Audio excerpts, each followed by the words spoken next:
Hey, how you doing? It's been a while, at least 2 weeks, possibly more. I have a couple weeks worth of stuff. I did buy things last week, but with one thing and another, I didn't post. So I'm gonna try to quickly go through what I have. I'll try not to ramble on too long. Sorry about that. We are going through a real hot spell here at in Lake Forest. Although not as bad as Reno, where I spent a few days with my family, which was a lot of fun. Actually, did some axe throwing and discovered that I'm not really good at it, despite the help of some really nice folks who work there at the axe place. Was it Reno Axe and Bar or something like that? I feel bad, I can't recall the name of the place, but they're really good. Went to the Atlantis Casino, which was a lot of fun. Spent time in Caesars. I think Harry's is actually closed. It was all boarded up when we were there, which was quite a surprise because I thought Harry's was one of the first. Anyways, after that travelogue, let's try to get into the comics.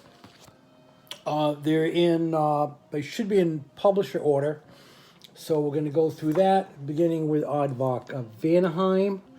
And in this case, it's Hobbs and McFarlane, Strangers in Cerebus.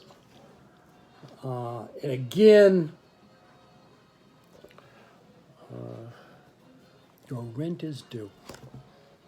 Again, I know a lot of people aren't fans of Dave Sim. I continue to be.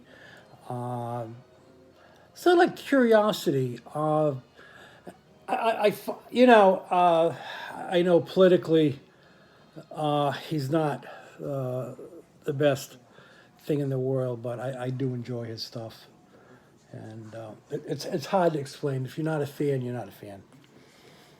From Ablaze, we have the first issue of the Sumerian, which of course is they can't use it on the cover, but this is Robert E. Howard's Conan. These are adaptations of Howard's, at least for the time being, adaptations of Howard's original stories. A lot of fun, really good art, and yeah, it is a little more brutal than the Marvel books. We got Serial by Terry Moore. And it's just what you think it is. It's a serial killer, a young serial killer who's hunting other serial killers. Not sure about this. There seems to be some controversy. This is The Shield. Archie Comics is now doing the Mighty Crusaders, trying to reboot their characters again, which they unfortunately never seem to do successfully. But I've always had a fondness from the characters from way back, and when Kirby was doing The Fly, and there was it Private Strong, The Shield, the Jaguar, and others, and then of course became the camp. Then it became the Mighty Crusaders, and it was rather camp taking off from the Batman books, which, pretty bad, but it was still fun. From Bad Idea, we have The Lot, number one, right? Yeah, The Lot number 104. I get no idea. Apparently, it has something to do with the film industry. Looks kind of cool. It says The Lot, established 2021. This is by Marguerite Bennett and Renato Guidas. from Dark Horse, we have the first issue of Masters of the Universe, Revelation. This is supposed to be a prequel to the upcoming Netflix series, which was directed by Kevin Smith, and this has Kevin Smith, Rob David, Tim Sheridan, Mindy Lee, Rico Renzi, and Darren Bennett, with, of course, a Mike Mignola cover.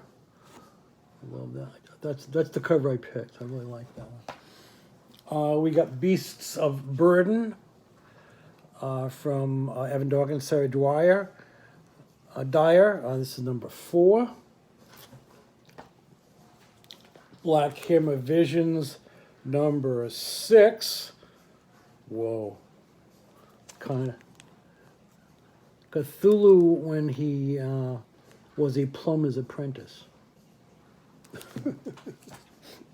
I bemused myself. From DC, we got Infinite Frontier, number 2. That looks cool. I got no clue who that's supposed to be. That's Mr. Bones in the back. So I don't know if this is supposed to be like a tie-in with the new Checkmate series or not. We got Rorschach, number... Give me a clue. Rorschach. Issue 10. I think it's a 12-issue series. We got... This is Infinite Frontier, Secret Files, by a ton of folks. And as you can see, these are like alternate versions of different characters. That's President Superman there, one of the Green Lanterns, Psycho Pirate. You know, when Psycho Pirate shows up, things are going to go bad quickly, since, of course, Psycho Pirate remembers all the various crises and how the world was prior to. We got Green Arrow 100-page Super. That's the 80th anniversary. Also DC, Black Label, Nice House on the Lake by James Tynion IV. I like that cover, that's cool, huh? We got Justice League Infinity, which I believe is a continuation of the, what was it, Justice League, the one of the Justice League animated cartoons. Justice League Unlimited, wasn't it?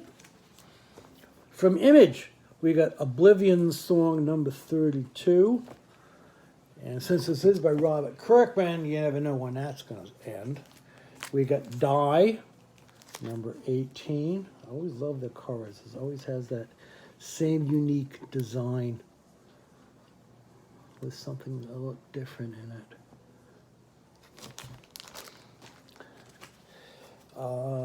Jumping over to Marvel, we have Extreme Carnage.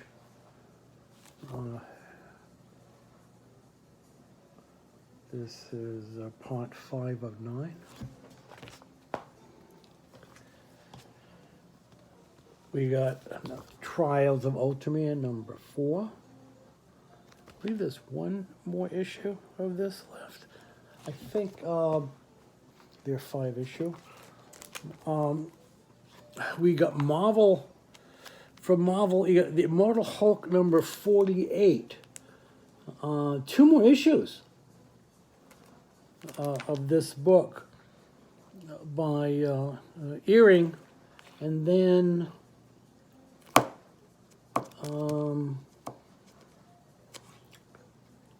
there's a switch, I think, of some sort, with Earing taking over Venom and Kate's taking over the Hulk. Should be interesting. I think that's where it goes. We got another, I think this is a one shot, I'm not sure. It's Rick and Morty, the Hotel Immortal.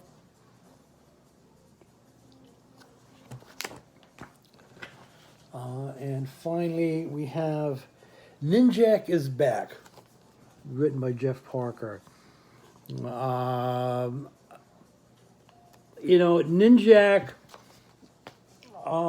like Shadow Man and Ray have gone through so many incarnations and there have been so many different versions of the character. I don't know if this is going to be a new reboot, if this is going to be a continuation of the character we saw in Ninjak versus the Valiant universe, but who knows. Finally, I support about a half dozen different podcasts and shows through Patreon. I wish I could support them all, but and I support them usually at the $4 or $5 dollar range. But I feel good. You get some extras. Plus, you're giving, this was a really good thing during the quarantine, and I see no reason to stop it now since I'm still enjoying the shows.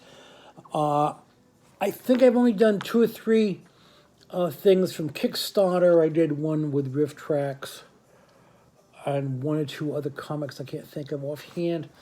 But this was recommended by a friend who was supporting it, and I decided to pick this up. This is Cry Punch. Check this out. 448 pages of manga and anime influenced comics by dozens of artists and writers. Look, check that out, right? You can see the influences, which are pretty apparent in the book. I think you can buy it in some shops, I think. It's probably around, I know it's over $30, but for me it was well worth it. And this is is published by Les Editions Nouveau Système. You can tell automatically that I'm descendant from French, and this is from Montreal, Canada. Check it out. Just go to Cry Punch Comics, check it out, see if you're interested. I hope you are. Kudos through all these folks. I may go through after I finished and recommend some of this stuff. I'm way behind on doing reviews. That is it for me. I'm going to be around for at least the next month or so, unless something comes up. I'm going to be going back to Reno later this year, maybe taking a cruise later this year. And I've already volunteered to work on the upcoming recall elections. I'm not going to get into the politics of that. The only political thing I'm going to say is wear your mask if you have to. Get vaccinated. Don't be a chucklehead. We're all in this together. We need to protect each other and ourselves. So, until next time, peace out. Take care. I love you.